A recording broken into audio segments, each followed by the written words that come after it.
कहा जाता है कि ये लोग बीजेपी को जिताने के लिए खड़े हुए हैं ताकि गठबंधन का वोट कट जाए, इसमें क्या कहेंगे? हमारी मुकाबला सिर्फ जो है से डायरेक्ट आलोक चौरसिया से है। 5 साल के त्रिपाठी को देख चुका, अपना ग्राम रेड़मा में सड़क नहीं बना पाए। शहर के जो मतदाता हैं उन लोगों के रुझान किधर है? भ्रष्ट पदाधिकारियों की एक दवाई लातम जुतम और नया चेहरा में सिर्फ रुचिर तिवारी है चर्चा में।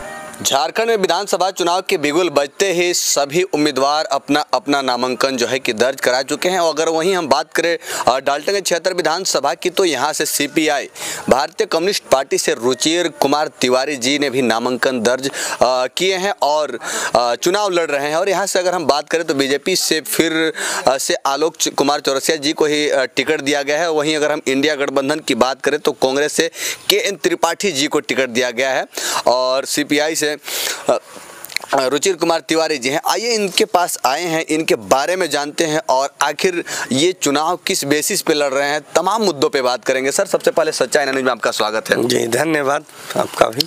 सर, जो लोग आपको नहीं जानते हैं और बहुत सारे लोग जानते हैं, उन लोगों को सबसे पहले ये बताइए कि आप रहने वाले कहाँ के हैं?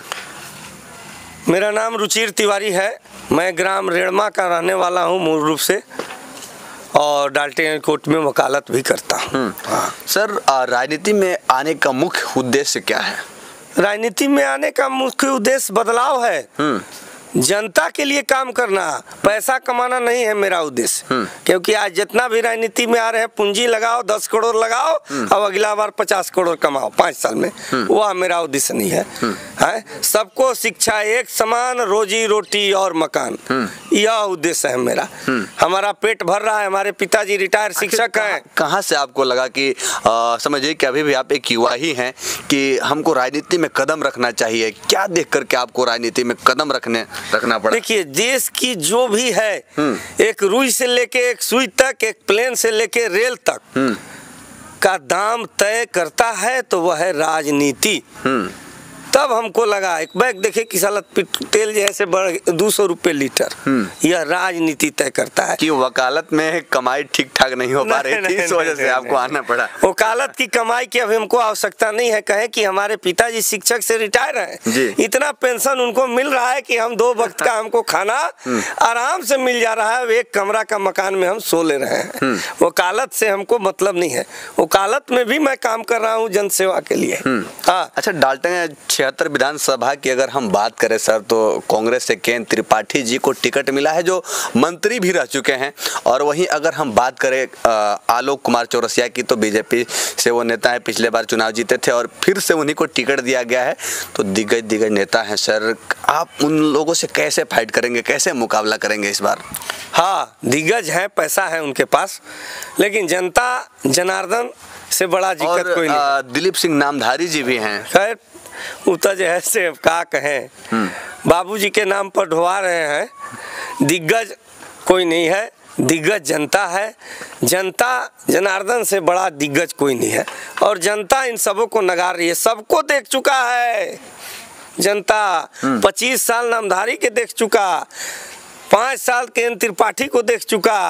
अपना ग्राम रेड़मा में सड़क नहीं बना पाए, वो भी रेड़मे के मूलवासी हैं, मालूम होना चाहिए आपको। अपना गांव में सड़क नहीं बनवाने पाए। KN त्रिपाठी पूर्व मंत्री जी, तो दूसरे जगह क्या विकास करेंगे? उनका गांव में सड़क नहीं बना था। हाँ, बाद में सड़क बना, बाद में बना। अच्छा। हाँ, तो देहात में क्या बनाएंगे वो? वही हाल है आलोक चौरसिया का। 10 साल से जनता भुक्तभोगी है, वह तो मुंह भी नहीं दिखाया है गांव-गांव में जाकर के कि जीतने के बाद कैसा उसका चेहरा हो गया। अच्छा, सभी जो भी पार्टियां हैं, अगर हम बात करें इंडिया गठबंधन की, तो गठबंधन के द्वारा भी जो है कि बहुत सारी योजनाओं का लाभ दिया जा रहा है। आपको तो पता है, मैया सम्मान और बाकी आपका अबुआ आवास, बहुत तरह की योजनाओं का लाभ दिया जा रहा है। बीजेपी ने भी पंचप्रण जारी करके ये कहा है कि युवाओं को नौकरी देंगे, गोगो दीदी योजना का लाभ देंगे, 500 रुपये में सिलेंडर देंगे। तो आपका क्या पंचप्रण, कोई आपका मैनिफेस्टो क्या है, आप क्या देना चाहेंगे? मैनिफेस्टो दिए हैं हम, 12 हमारा जैसे मुख्य है, वही आपका मैनिफेस्टो है हमारा। अगर आप जीतेंगे, जीत करके अगर पूरा नहीं करेंगे तो फिर आकर के आपसे सबसे पहले मैं युवा, क्योंकि युवा मैं भी हूँ और मैं भी बेरोजगारी के दंश झेला हूँ। युवाओं के रोजगार के लिए जो है सो सबसे बड़ी समस्या है। युवाओं को रोजगार का कोई भी यहाँ विकल्प नहीं है, एक उद्योग धंधा नहीं है। मैं सबसे पहले मैनिफेस्टो में कहूँगा कि जीतने के बाद मैं यहाँ उद्योग धंधा लगाऊंगा और जैसे युवाओं को रोजगार मिलेगा, 10-15 हज़ार नौकरी के लिए, पैसा कमाने के लिए पंजाब और हरियाणा उनको नहीं जाना पड़ेगा। हाँ, खेत में पानी दूंगा, क्योंकि किसान खुशहाल रहेगा, 3 फसली होगा, तब जैसे देश खुशहाल रहेगा। यहाँ जैसे विधानसभा के लोग खुशहाल रहेंगे, फसल होगा उनको। अच्छा, आप इतने बड़े बड़े वादे कर रहे हैं, आखिर जनता विश्वास कैसे करे? क्योंकि पिछले बार देखे होंगे 2019 के विधानसभा चुनाव में हेमंत सोरेन जी भी वादा किए थे कि युवाओं को जो है कि नौकरी देंगे, अगर नौकरी नहीं दे पाएंगे तो बेरोजगारी भत्ता देंगे, और 72,000 साल में कि कोई भूखा नहीं मरेगा, इस तरह के वादा किए थे। लेकिन वादा आखिर वो भी पूरा नहीं कर पाए, ना नौकरी दे पाए, ना बेरोजगारी भत्ता दे पाए, तो आखिर आप पे भी कैसे लोग विश्वास करें? इसीलिए विश्वास करना काफी मुश्किल है। इसीलिए हमने एक नारा दिया है कि नेता नहीं बेटा के रूप में काम करूंगा, मैं नेता के रूप में नहीं। ठीक आपने कहा कि लोग नेता पर से भरोसा करना छोड़ दिए हैं, इतना झूठ नेताजी बोल रहे हैं, ये कर देंगे वो कर देंगे। मोदी जी कहते 15 लाख देंगे, 2 करोड़ नौकरी देंगे प्रति वर्ष लोगों को। केंद्र सरकार राज्य सरकार 2 करोड़ 5 लाख। बोले इसीलिए मैंने कहा है कि आपका बेटा के रूप में रुचिर तिवारी काम करेगा, नेता नहीं बेटा। बेटा जो वादा करता है माँ के साथ वह पूरा करता है, और हम बेटा जनता जनार्दन के बेटा के रूप में काम करेंगे। मैं जो वादा कर रहा हूँ वो निश्चित रूप से पूरा करूंगा। वादा पूरा हो जाता, लेकिन नेता लोग अगर अपना विकास नहीं करते, सबसे पहला कार्य डाल्टनगंज विधानसभा के लिए जी सबसे पहला काम ये बालू के समस्या देख रहे हैं ना, पन पड़ा है। आप पता कर लीजिएगा, पूरे 5 साल में 2 बार मैंने डीसी का गेट जाम किया था बालू के समस्या पर। हाँ, उसके बाद देहाती क्षेत्र में चालू भी किया, नहीं चालू किसी नेता ने। आज मंत्री केंद्र त्रिपाठी भी जाइएगा तो पूछिएगा कि बालू बंद है, कहिए बालू के लेके आंदोलन किए। 5 प्रतिज्ञा पंच कह रहे हैं अब ये ना अपना कि उन्होंने किया है, पूछिएगा कि बालू को लेकर के आपने कब आंदोलन किया। और सर जो है कि जितने भी छोटी छोटी पार्टियां, पार्टी कोई छोटी पार्टी नहीं है, कहा जाता है कि यहाँ पे सिर्फ गठबंधन और बीजेपी के बीच मुकाबला है, और आप लोगों के बारे में कथित तौर पे कहा जाता है कि ये लोग बीजेपी को जिताने के लिए खड़े हुए हैं ताकि गठबंधन का वोट कट जाए। इसमें क्या कहेंगे? नहीं, गलत बात है। हमारी मुकाबला सिर्फ जैसे डायरेक्ट आलोक चौरसिया से है। कम्युनिस्ट पार्टी गरीब मजदूर किसानों की शुरू से पार्टी रही है, और हमारे शुरू से जैसे उन लोग समर्थक रहे हैं, और जहाँ भी गांव देहात में जा रहे हैं, सिर्फ जैसे जो गरीब दलित का वोट लेकर के, आदिवासियों का, दलितों का वोट लिया है भाजपा आलोक चौरसिया ने गरीब बेटा के नाम पर, वह वोट नहीं उनको मिल रहा है। हमारी लड़ाई सीधे जैसे भाजपा के साथ है, इन लोग के साथ हमारा लड़ाई नहीं है, क्योंकि इन लोग को तो जनता समझ चुकी है। अभी वही विधायक है, इन लोग तो हार चुके हैं, नामधारी को छोड़ दिया। तो आपको क्या लगता है कि इस बार सीधा मुकाबला सीपीआई और भाजपा में? जी सीधा मुकाबला है, जनता बदलाव चाह रही है, इन लोग के तो देख चुकी है। तो बदलाव चाह रही है तो उसमें और प्रत्याशी, हाँ बदलाव, ये तो प्रतिज्ञा कर रहे हैं, इनको देखिए चुका है। बदलाव के मतलब नया चेहरा, नया चेहरा में सिर्फ रुचिर तिवारी है चर्चा में, सिर्फ सबको देखा बारी बारी।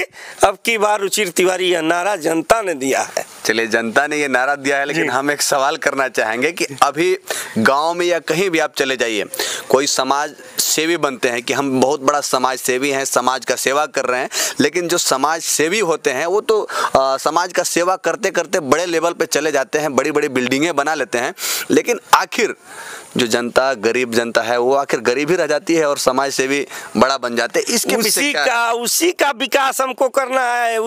इसके पीछे कारण है कि वो अपना संपत्ति बनाने लगते हैं ना, जनता का केवल इस्तेमाल करते हैं।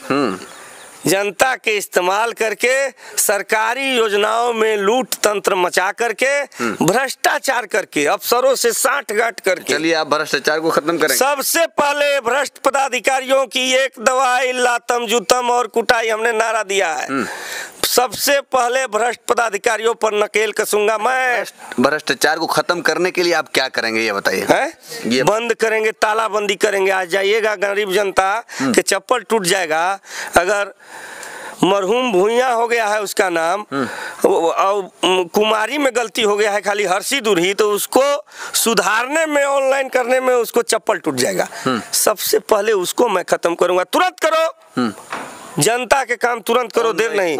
ऑन द स्पॉट काम होना चाहिए। भ्रष्टाचार बिल्कुल नहीं, 1 रुपया नहीं है। आपको वेतन दे रहा है 60,000 तलब जी, तो भ्रष्टाचार नेता बिचौलियागिरी करते हैं, जे करो हमको कमीशन दे देना, वह नहीं मैं बर्दाश्त करूंगा। मैं पहले भी भ्रष्टाचार पर चोट किया हूं। कुछ महीना पहले मैंने सदर एसडीओ, सदर जैसे अंचलाधिकारी का 3 घंटा तालाबंदी किया था, बंद किया था भ्रष्टाचार के सवाल पर। बर्दाश्त कम्युनिस्ट पार्टी शुरू से नहीं कर रही है, करेगी। और आपको मालूम होना चाहिए कि कम्युनिस्ट पार्टी के नेता पर आज तक भ्रष्टाचार का कहीं दाग नहीं लगा है। अच्छा, ज़्यादातर अगर डाल्टनगंज विधानसभा की बात करें तो कैंडिडेट को जिताना शहर के वोट पे जो है कि ज़्यादा फोकस होता है, तो शहर के जो मतदाता हैं उन लोगों के रुझान किधर है?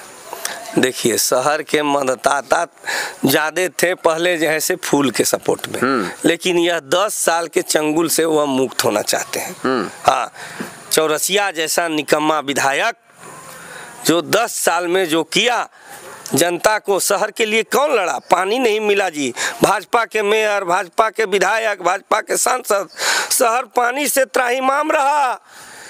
पानी नहीं पिलाए इन लोग। पूर्व मंत्री केंद्र त्रिपाठी ने कहा कि 100 को टैंकर मेरा चलेगा, 1 टैंकर नहीं चला। तो इन लोग जान रहे हैं कि दोनों भाजपा और कांग्रेस एक ही सिक्का के 2 पहलू हैं, एक चिट है और एक पट है। और इंदर सिंह नामधारी पूर्व स्पीकर लोकसभा, इनका दर्द झलकता है बेटा के लिए कि बेटा को कैसे कुर्सी पर बिठा दें। जनता पानी के लिए मर रहा था तो नहीं झलका, इसीलिए इन तीनों को नकार करके रुचिर तिवारी को पूरे शहर के लोग वोट दे रहे हैं और इस बार जनता बदलाव कर रही है। चलिए, तो हमारे साथ बात करने के लिए रुचिर कुमार तिवारी जी थे, जो सीपीआई भारतीय कम्युनिस्ट पार्टी से चुनाव लड़ रहे हैं डाल्टनगंज 76 विधानसभा से। बाकी ये जीत का दावा कर रहे हैं कि इस बार डाल्टनगंज 76 विधानसभा से सबको देखा बारी बारी, अब की बेर रुचिर तिवारी। लेकिन अब जब ईवीएम खुलेगी, ईवीएम के खुलने के बाद पता चलेगा कि आखिर जनता किस पे भरोसा जताई है। बाकी इनसे मिलाने का प्रयास किए, बात कराने का प्रयास किए। कैसा लगा ये प्रयास कमेंट करके अपना राय जरूर बताइएगा। मिलते हैं नेक्स्ट वीडियो में, तब तक के लिए जय हिंद।